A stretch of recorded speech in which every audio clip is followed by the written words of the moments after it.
Hare Krishna. So we'll continue Bhagavad Gita. So we'll chant the prayers first. Om Jnanatimirandasya Gyananjana Shalakaya Chakshurunmilitam Yena Tasmai Shri Gurave Namaha. Shri Chaitanya Manovishtam Stapitam Yena Bhutale Swayam Rupakadamayam Dadati Swapadantikam.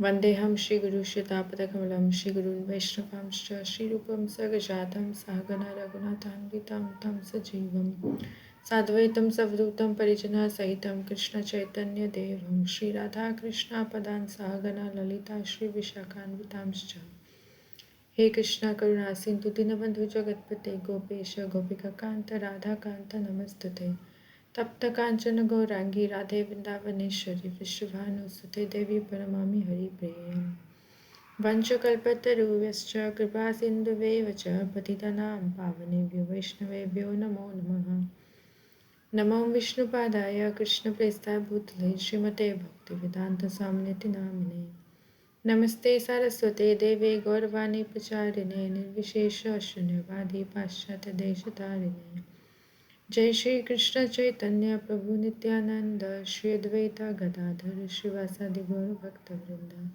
Hare Krishna Krishna Krishna Hare Hare Hare Rama Rama Rama Hare Hare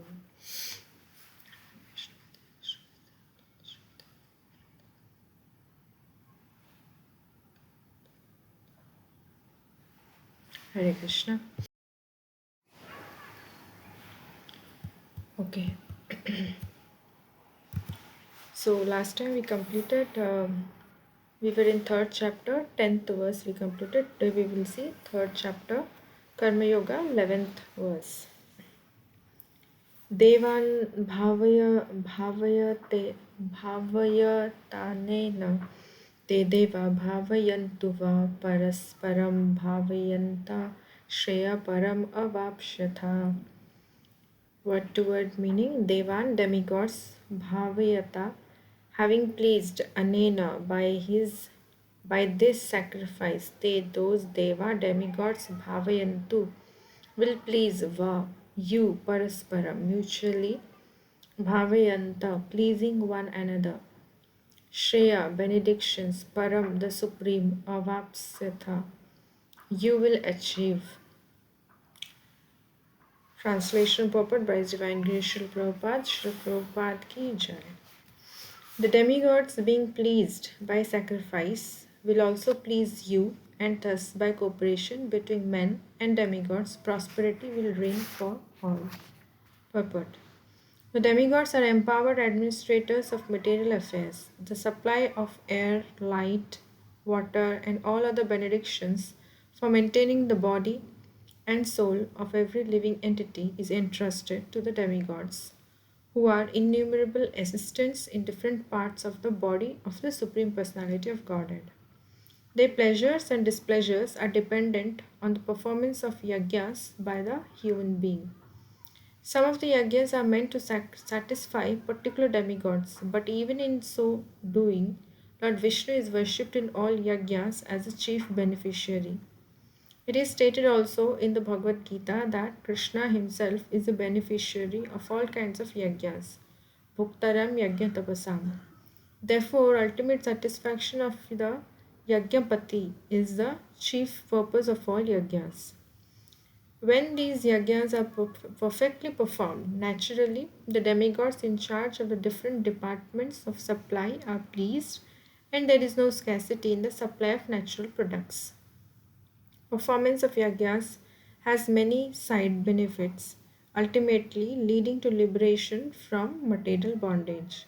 By performance of yajnas, all activities become purified, as it is stated in the Vedas. Ahara Shuddhau, Sattva Shuddhi, Sattva Shuddhau, Dhruva, Smriti, Smriti Lambhe, Sarva Granthinam, Vipra Moksha. By performance of yajna, one's eatables become sanctified, and by eating sanctified foodstuffs, one's very existence becomes purified.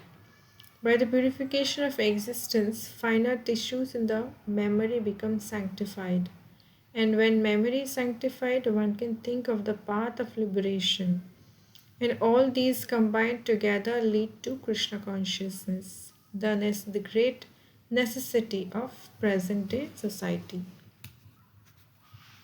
So,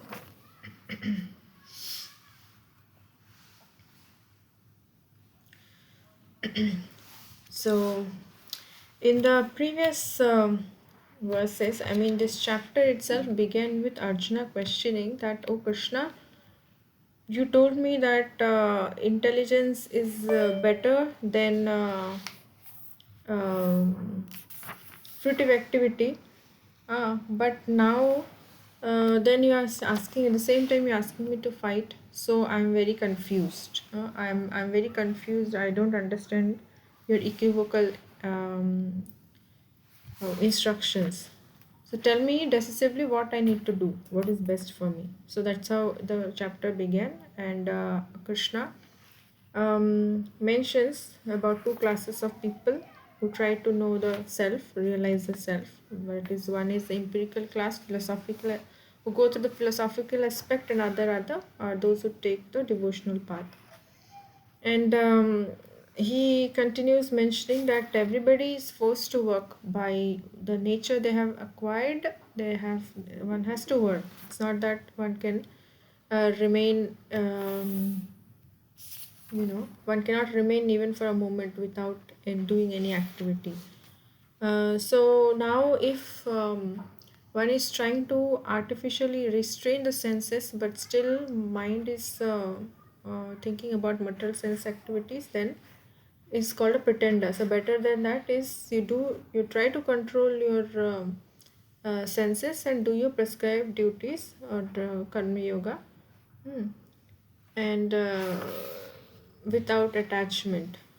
And then he goes to say, now when it comes to working without attachment for the result, every work should be done as a sacrifice for Vishnu, otherwise it leads to bondage. Then he mentions this part that when this creation happened, this material world was created. So the Lord sent forth generations of men and demigods, and gave these sacrifice in the Vedic scriptures, different sacrifices and everything, what they need to do, so that they can stay in harmony in this material world. So the people are supposed to offer certain sacrifices, and the demigods, being pleased with those sacrifices, will give them necessary material things. Huh? Just like for rain, for sun, for health, for this, that, all material things. However, so that's how we come to this particular verse. The demigods, being pleased by sacrifice, will also please you, and thus by cooperation between men and demigods, prosperity will reign for all. So from material perspective, everything will go okay. Like basic necessities will be provided by the demigods. Because as we know, the demigods, who are the demigods? Actually, demigods are living entities like us only, but they have um, some specific power or administrative power, just like we have our parliament and so on. So they are also citizens of this nation. They are also human beings like us, but they have some special power, administrative power. So in the same way, demigods are just jivatmas, but with some better qualifications, some certain specific qualifications by which they have gotten that post of a particular demigod. And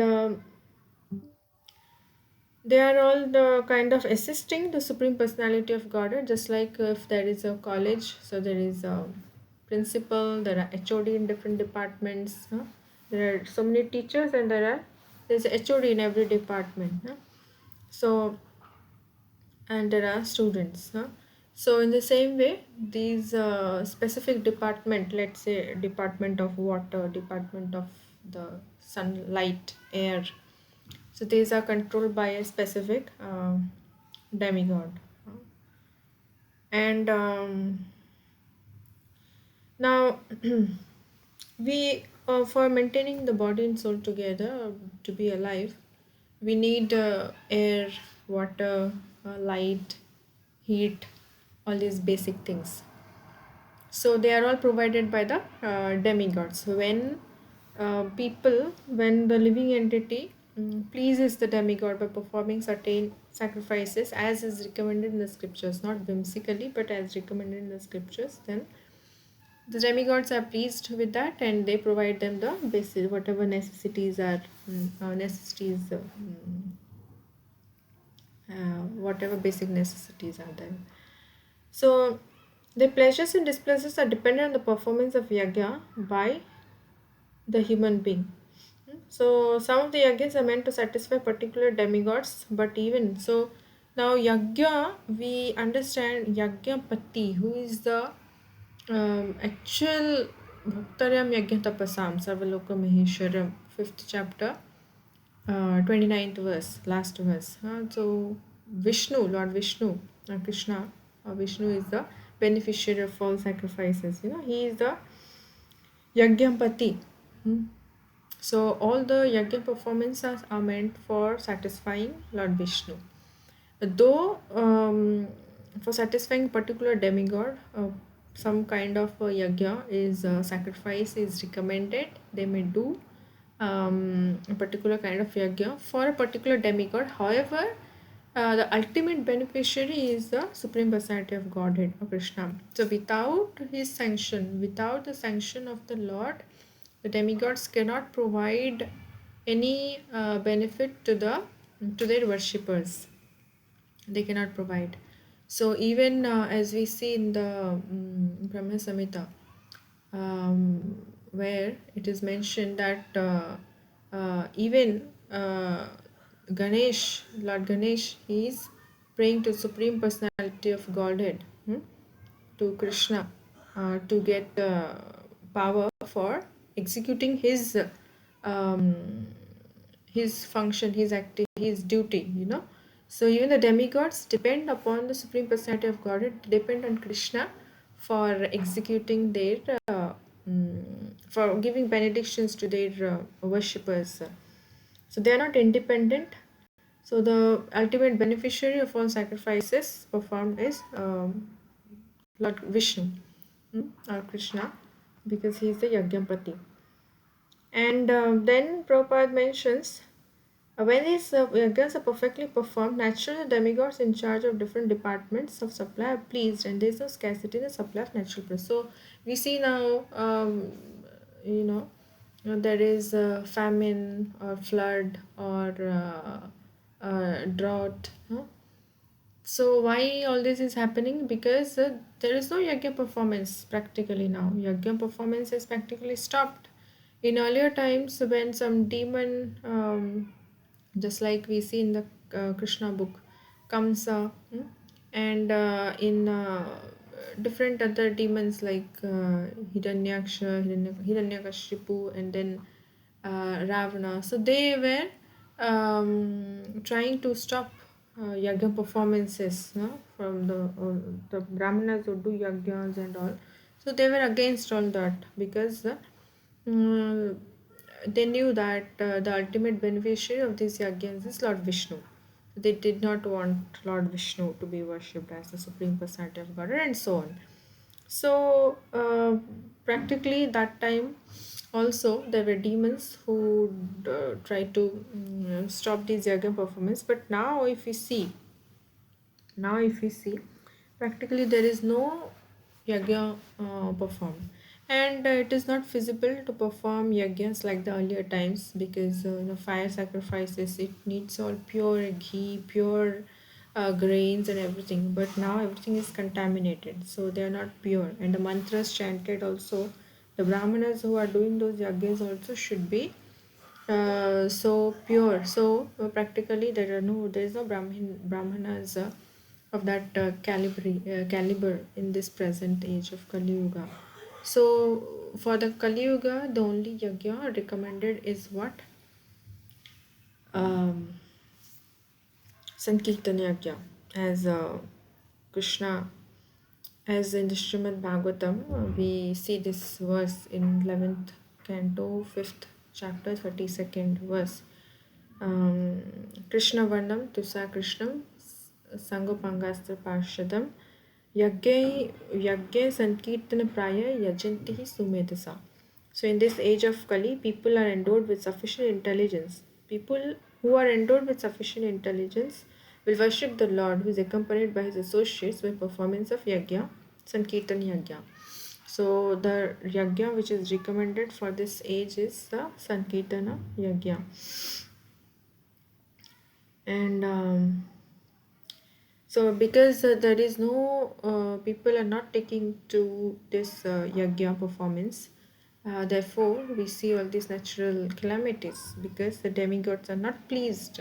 The living entities or jivatmas are not living entities are not doing their human beings, not exactly living entities because lower species cannot do anything. So the human beings are not doing their part of performing yagyas to satisfy even for the basic necessities. No? That's why we see all scarcity in supply of the natural products. Performance of yagya has many side benefits, ultimately leading to liberation from because when one comes to understand that yagya is actually performed for our home. Who is the yagya? Who is the beneficiary of ultimate beneficiary of all yagyas? It's Lord Krishna or Lord Vishnu. So when one comes to understand that, then one can, uh, go to that higher. When one comes to the understanding that yes, Krishna is the ultimate beneficiary. So not the demigods. The demigods are just in administrative post. They are just kind, assistants to this. They're assisting the Supreme Personality of Godhead in in this material world. By performance of yajnas, all activities become purified, as it is stated in the Vedas. By performance of yajna, one's eatables become sanctified, whatever we eat, and how it is possible by in the Krishna consciousness movement. What we understand in third chapter, Krishna says in the 13th verse also that those who my devotees are free from all sinful reactions because they eat only that is the sanctified food that is offered to him in yagya. And what is that? Prasadam. So first the devotee is offered to the Supreme Personality of God and then accept it as prasadam. So they are free from the reactions of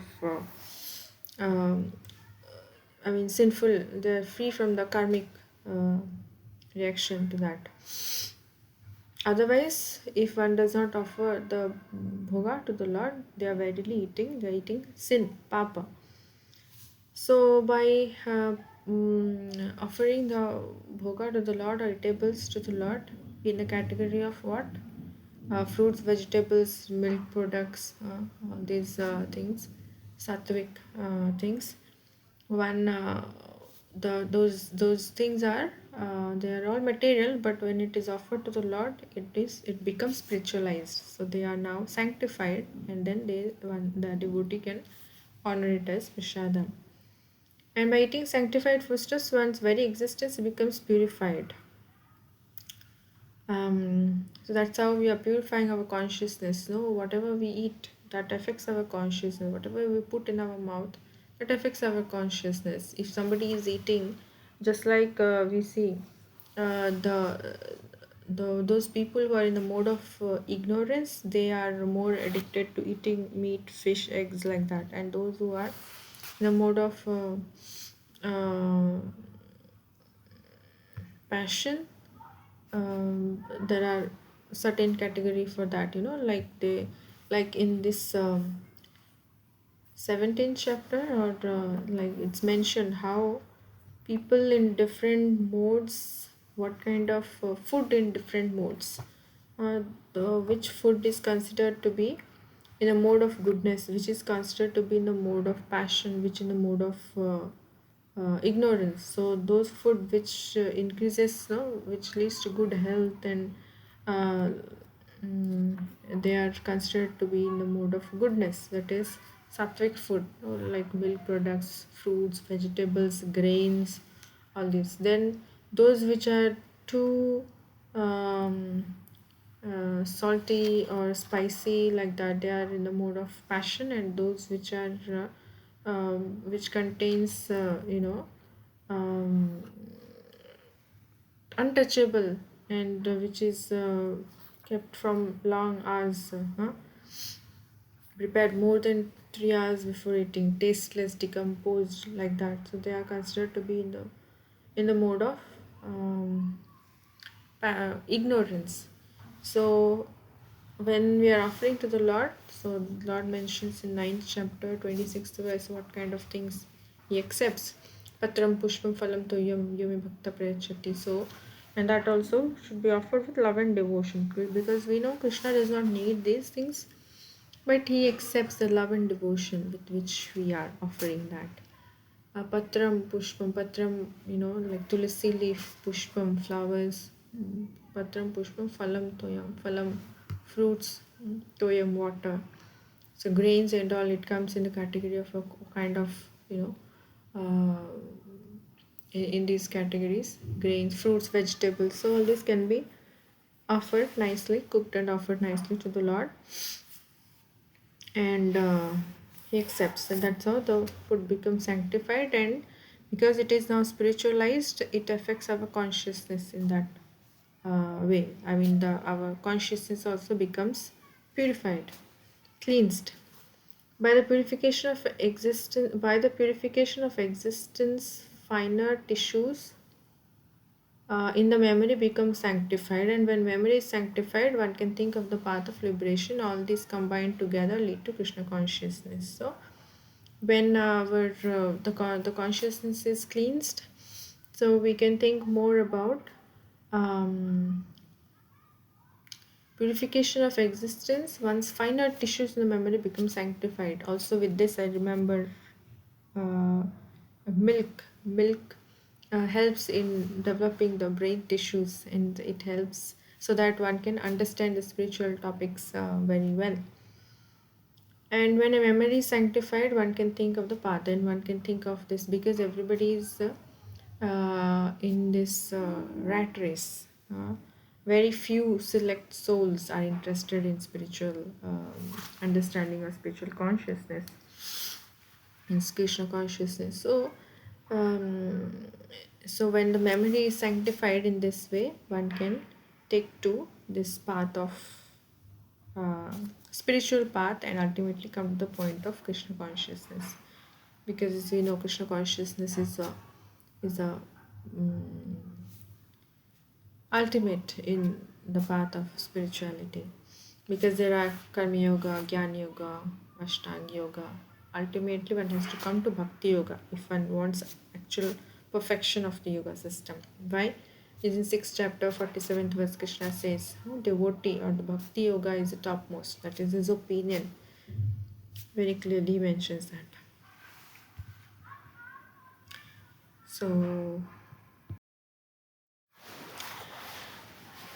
So this is all about this. Okay, so we will stop here. If any discussion, anything to be discussed, then we can discuss on it.